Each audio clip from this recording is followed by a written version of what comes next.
While drone fever is spreading across the country, New Jersey remains the epicenter. So joining us now is New Jersey Assemblyman Michael.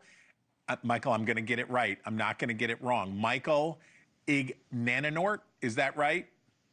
It's Inganamort, Chris. Inganamort. Mike Inganamort, Assemblyman, I'm sorry for butchering your last name, and I won't do it again.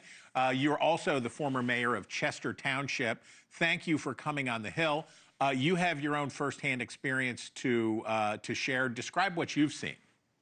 Yeah, absolutely, Chris. Well, listen, I mean, this has become a nightly spectacle for myself, for my family, and the 250,000 New Jerseyans I represent in the northwest corner of the state. And sure enough, when I came into my office tonight, there were 3 drones zipping around our neighborhood and above this office building. As I walked in, I expect to see several on my way out.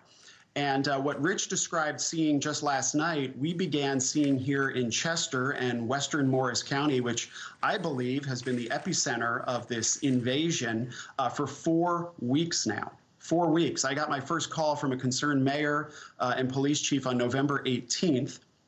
Since then, we have been elevating these concerns to state leaders, to the federal government, and we know about as much today as we did 4 weeks ago, which is nothing. Well, it seems like, anyway, that federal authorities say that they're confident they're not hostile foreign, that they don't come from China like the spy balloon did, and these don't constitute a threat from a hostile foreign power. Do you have any reason to doubt that that's not true? Well, I don't take a lot of comfort in it, frankly, Chris, because I think about what John Kirby said just yesterday when he said that in many cases these were not drones, they were in fact airplanes.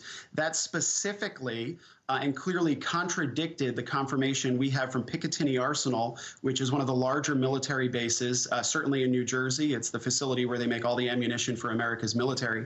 Picatinny Arsenal has confirmed the presence of these drones night after night after night, directly contradicting what John Kirby said yesterday. So no, I do not take any comfort in what they are saying at the federal level, because not only have they been unable to answer any of our questions, they have been unable, as far as I am aware, and unwilling to take any action. I think we are past the point, clearly, of getting answers to our questions. We've asked for 4 weeks and have gotten no answers. I think it's time to take action and to authorize, specifically, have the FAA authorize the New Jersey State Police, the Air National Guard, and the Air Force, if necessary, to start taking these drones down in a safe and secure way so that we can identify them, see where they're coming from, and where they're going to.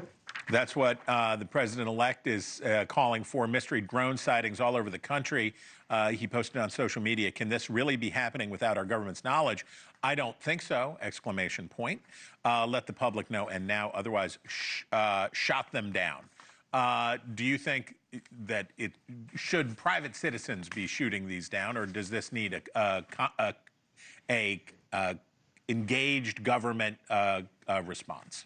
This needs engagement from the federal level. I appreciate the president-elect weighing in, but we still have about a month left of the Biden administration, and I think that President Biden and the Biden administration are overdue to show leadership here, to show some creativity, to show some, proactive leadership in controlling the situation and taking these drones down in a safe and secure way. That does not necessarily have to be New Jersey residents. I think this is the work of the state police, the Air National Guard, or the Air Force, and we're looking to President Biden to get that done.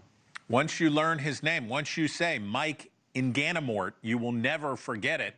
Assemblyman, we thank you for your time today. Have a great night.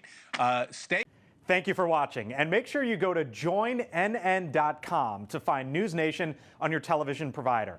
And don't forget to click the red subscribe button below to get more of NewsNation's fact-driven, unbiased coverage.